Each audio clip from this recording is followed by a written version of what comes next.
వెంటొస్తానన్నావు, వెళ్ళొస్తానన్నావు, జంటై ఒకరి పంటై వెళ్ళావు.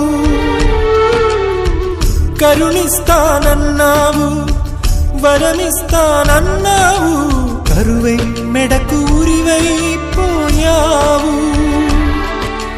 దేవతలోనూ ద్రోహం ఉందని తేలిపావు, దీపం కూడా దహిస్తుందని తేల్చావు.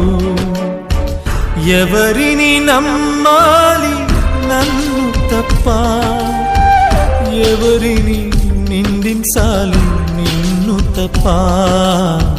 నువ్వంటే ప్రాణమని, నీతోనే లోకమని, నీ తోడే లేకుంటే బ్రతికేది ఎందుకని ఎవరికి చెప్పుకోను.